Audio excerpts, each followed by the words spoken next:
ಗೌಡ ಅಂತ ಸಂದರ್ಭ ಏನಾದರೂ ತಂದೊಡ್ಡಿದರೆ ನಮ್ಮ ಆಸ್ತಿ ಅಂತಕ್ಕೆಲ್ಲ ಹೋಗಲಿ.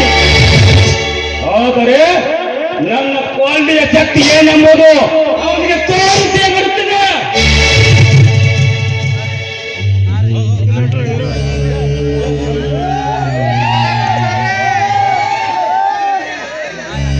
ಶಿವಶಕ್ತಿ ಅವರ ಮನೆ ಅಂದ್ರೆ ಇದೇನ್ರಿ? ಹೌದು ಸರ್, ಇದು ತಾವು ಯಾರು? ಅವನಿಗೆ ನೋಡ್ರಲ್ಲ ನೀವು ಬರೀ ಬರ್ಬೇಕಾದ ಬಾಕಿ ಬರೋದಿತ್ತು, ಅದಕ್ಕೆ ಬಂದೆ. ಅಂದ್ರೆ ಅಂದ್ರೆ ಅಂದ್ರೆ ಅಂದ್ರೆ ಏನ್ ಹೇಳ್ಬೇಕೈತ್ರಿ ನಿಮ್ಗೆ? ನನ್ನ ಅಡ್ರೆಸ್ ಕೈಯಲ್ಲಿ ಪುಸ್ತಕ ನೋಡಿದ್ರೆ ಗೊತ್ತಾಗಲ್ವಾ ನಿಮ್ಗೆ?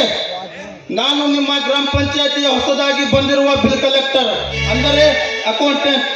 ನಿಮ್ಮ ಮನೆಯ ಬಾಕಿ 4 ವರ್ಷದಿಂದ ನಿಂತಿದೆ, ಉಸ್ಲಿಗಾಗಿ ಬಂದೆ. ಸಾಹೇಬ್ರೆ, ಏನ್ ಹೇಳ್ತಾ ಇದ್ದೀರಿ ನೀವು? ನಾನು ಮನೆಯ ಬೆರಡನ್ನ ಪ್ರತಿ ವರ್ಷ ಕಟ್ಟುತ್ತಾ ಬಂದಿದ್ದೇನೆ. ಯಾವ ಹಬ್ಬವೂ ನಮ್ಮದು ಬಾಕಿ ಇಲ್ಲ.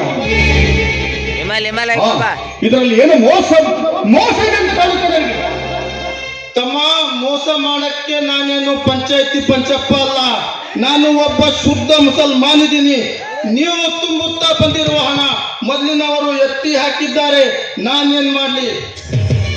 ಈಗ ಮಾತ್ರ 8,000 ಹಣವನ್ನು ಕೊಟ್ಟು ಪಾವತಿ ಪಡೆದುಕೊಳ್ಳಿ.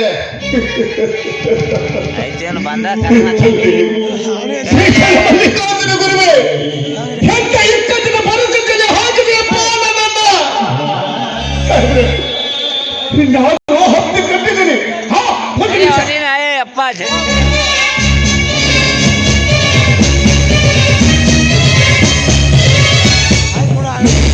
ನೋಡಿ, ನಾನು ಕಟ್ಟಿರುವ ಹತ್ತಿನ ರಸೀದಿ ಕಾಯ್ತಾ ಇದ್ದೇನೆ.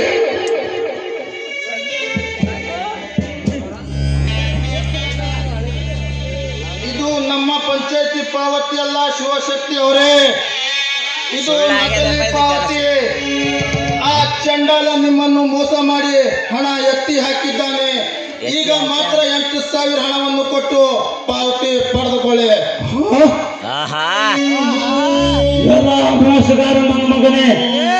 ಅಣ್ಣ, ಅವನಾದ ಮೂಡಿನ ಮೊದಲು ಪತ್ತೆ ಮಾಡು. ಅವನೆಲ್ಲ ಇದ್ದರು ಅವನನ್ನು ಹಿಡಿದು ತಂದು ನಾನೇ ಹಣ ಉಸ್ಲಿ ಮಾಡಿಕೊಂಡು ಬರ್ತೇನಣ್ಣ. ನಾನೇ ಹಣ ಉಸ್ಲಿ ಮಾಡಿಕೊಂಡು ಬರ್ತೀನಿ. ಎಲ್ಲಿದ್ದಾರೆ? ಯಾವ ಕಡೆ ಹೋಗಿದ್ದಾನೆ? ಯಾವ ಊರಿಗೆ ವರ್ಗಾಯಿಸಿಕೊಂಡು ಹೋಗಿದ್ದಾನೆ ಅಂತ ಪತ್ತೆ ಹಚ್ಚುವುದಾದ್ರೂ ಹೇಗೆ? ವಿಧಿಯೇ ನಮ್ಮ ಎದುರಿಗೆ ಪಾಳಿಗೆ ಎದುರಾದಾಗ ಯಾರೇನು ಮಾಡೋಕ್ಕೆ ಸಾಧ್ಯವಿಲ್ಲ.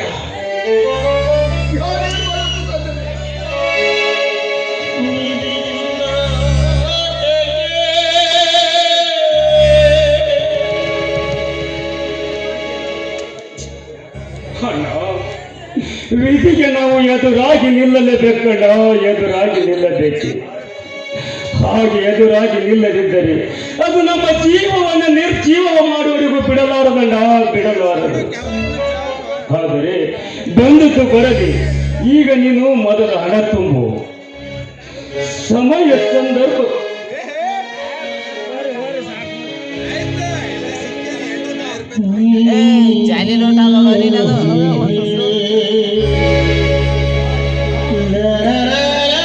ಕನ್ಸಾರವಾಗಿ ಇದರ ಹಿನ್ನೆಲೆ ತಿಳಿದರೆ ನಾನು ಮಾಡುವ ಕೆಲಸ ಹಾಗೇ ಮಾಡಿ ತೋರಿಸುತ್ತೇನೆ ನಿನಗೆ.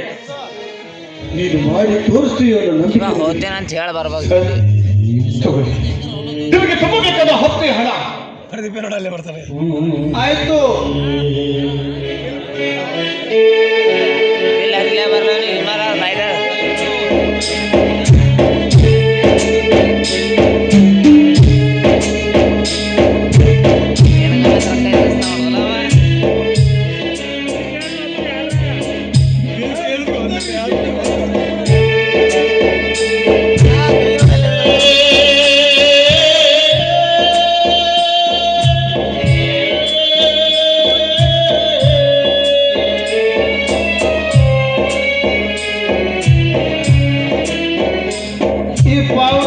ಸರಿಯಾಗಿ ಜೋಪಾನ ಮಾಡಿ ಇಟ್ಟುಕೊಳ್ಳಿ. ಮತ್ತೆ ಬರ್ತೀನಿ.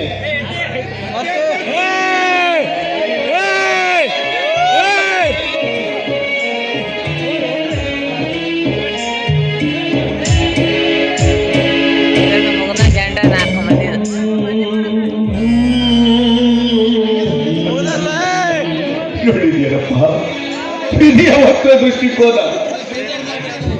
ಬಾರದು ಬಪ್ಪದು ಬಪ್ಪದು ತಪ್ಪದು ಎನ್ನುವ ಹಾಗೆ ಕಷ್ಟದ ಮೇಲೆ ಕಷ್ಟವನ್ನು ಅನುಭವಿಸುತ್ತಿರುವ ಆ ಭಾಗ ಈ ರೈತರ